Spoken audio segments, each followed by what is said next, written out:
Mr. President, near the beginning of the document that made us free, our Declaration of Independence, Thomas Jefferson wrote, "We hold these truths to be self-evident." So, from the very beginning, our freedom has been predicated on truth. The founders were visionary in this regard, understanding well that good faith and shared facts between the governed and the government would be the very basis of this ongoing idea of America. As a distinguished former member of this body, Daniel Patrick Moynihan of New York famously said, "Everyone is entitled to his own opinion, but not his own facts." Now, during this past year, I'm alarmed to say that Senator Moynihan's proposition has likely been tested more severely than at any time in our history. For it is that reason that I rise today to talk about the truth and the truth's relationship to democracy. For without truth and a principled fidelity to truth and to shared facts, Mr. President, our democracy will not last. 2017 was a year which saw the truth, objective, empirical, evidence-based truth, more battered and abused than at any time in the history of our country, at the hands of the most powerful figure in our government.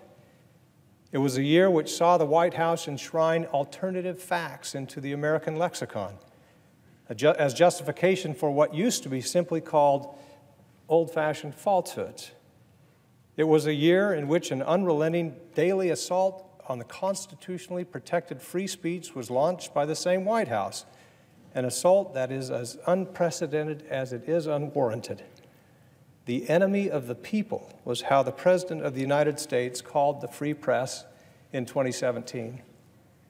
Mr. President, it is a testament to the condition of our democracy that our own president uses words infamously spoken by Joseph Stalin to describe his enemies. It bears noting that so fraught with malice was the phrase "enemy of the people" that even Nikita Khrushchev forbade its use, telling the Soviet Communist Party that the phrase had been introduced by Stalin for the purpose of, quote, "annihilating such individuals," unquote, who disagreed with the supreme leader. This alone should be the source of great shame for us in this body, especially for those of us in the President's party, for they are shameful, repulsive statements. And of course, the President has it precisely backward. Despotism is the enemy of the people. The free press is the despot's enemy, which makes the free press the guardian of democracy. When a figure in power reflexively calls any press that doesn't suit him fake news, it is that person who should be the figure of suspicion, not the press. I dare say that anyone who has had the privilege and awesome responsibility to serve in this chamber knows that these reflexive slurs of fake news are dubious at best.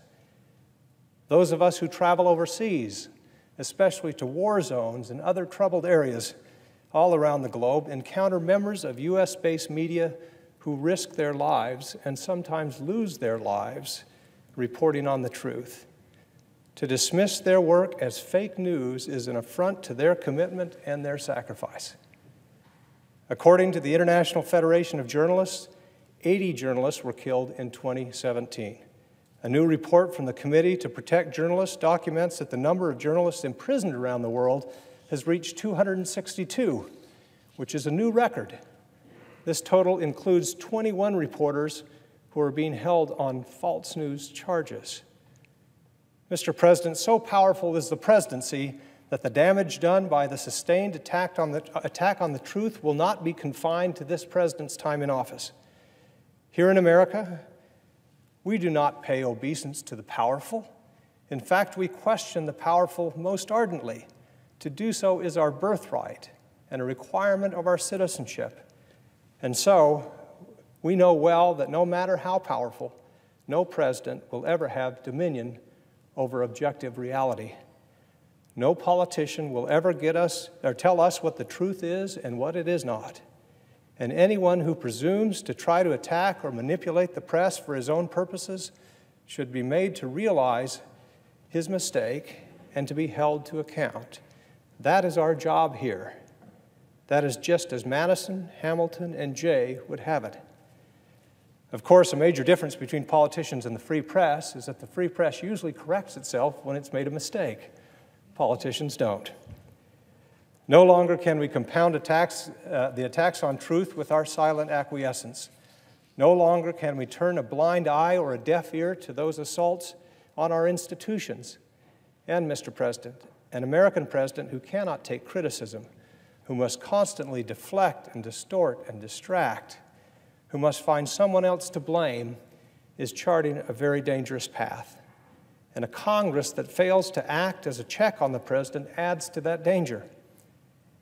Now we are told via Twitter that today the president intends to announce his choice for the, quote, most corrupt and dishonest media awards.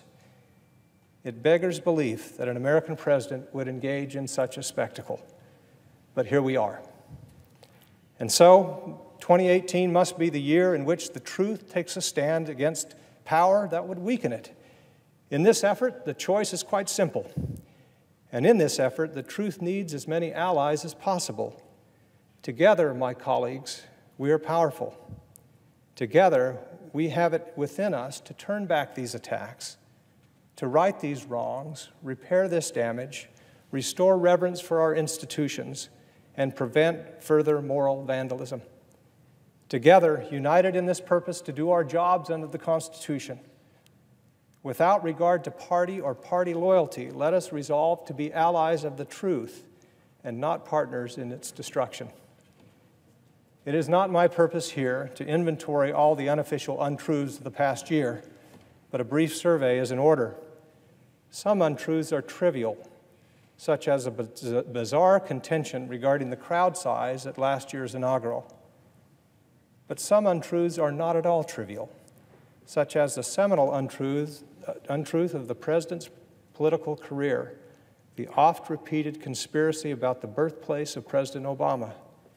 Also not trivial are the equally pernicious fantasies about rigged elections and massive voter fraud, which are as destructive as they are inaccurate. To the effort to undermine confidence in the federal courts, federal law enforcement, the intelligence community, and the free press, to perhaps the most vexing untruth of all, the supposed hoax at the heart of Special Counsel Robert Mueller's Russia investigation.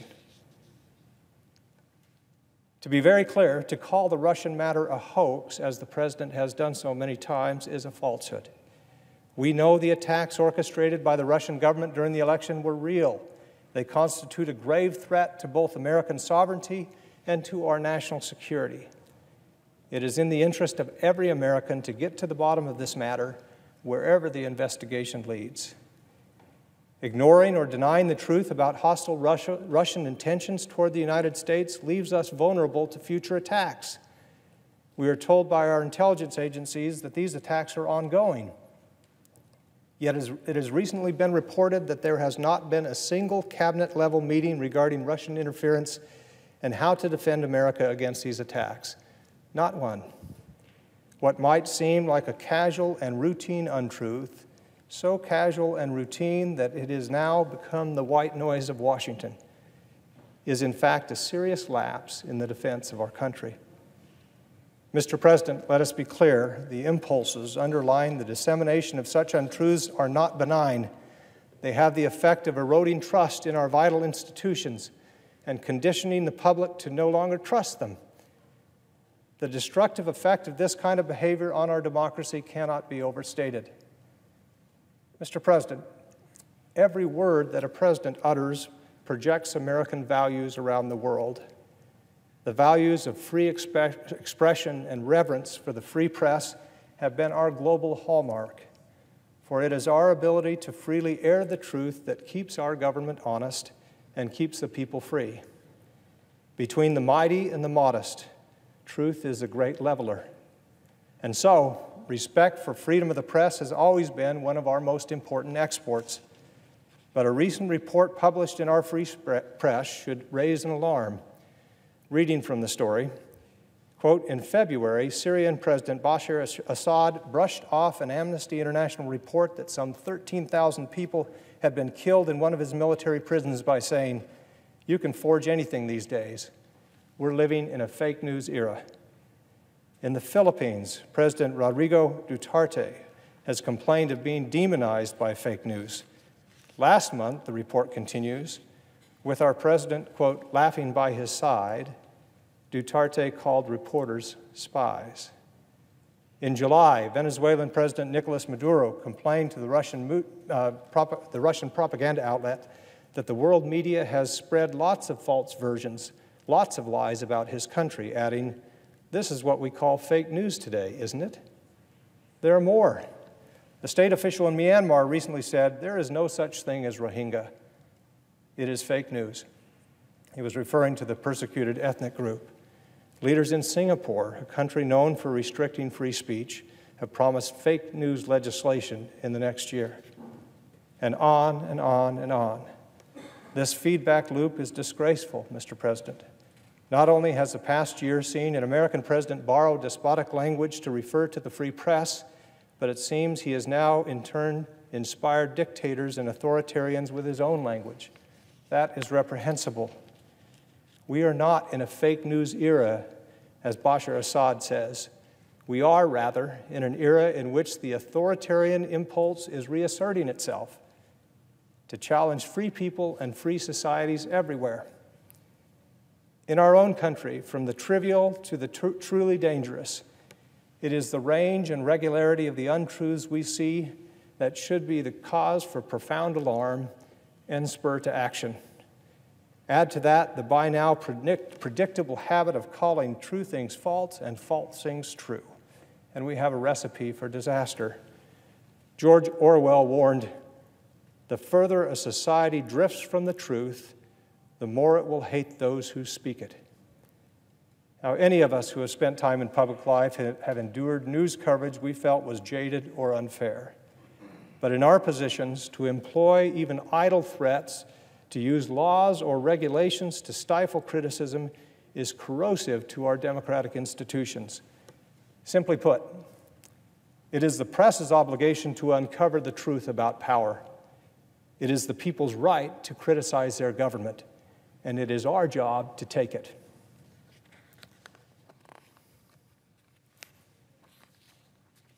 What is the goal of laying siege to the truth? President John F. Kennedy, in a stirring speech on the 20th anniversary of the Voice of America, was eloquent in answer to that question. "We are not afraid to entrust the American people with unpleasant facts, foreign ideas, alien philosophies, and competitive values. For a nation that is afraid to let its people judge the truth and falsehood in an open market is a nation afraid of its people."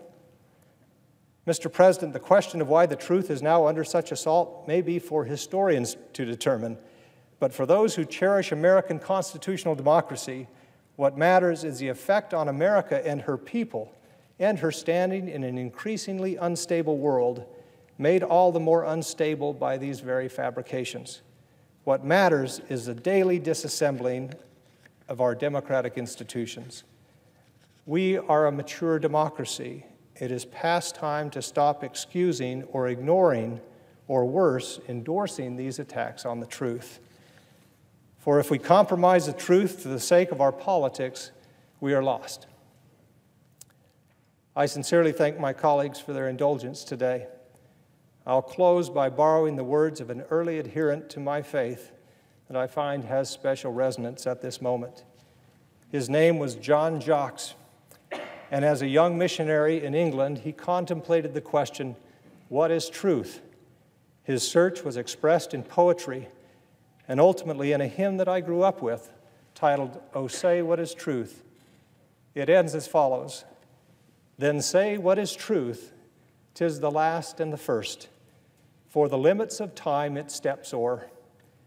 Though the heavens depart and the earth's fountains burst, truth, the sum of existence, will weather the worst, eternal, unchanged, evermore." Thank you, Mr. President. I yield the floor.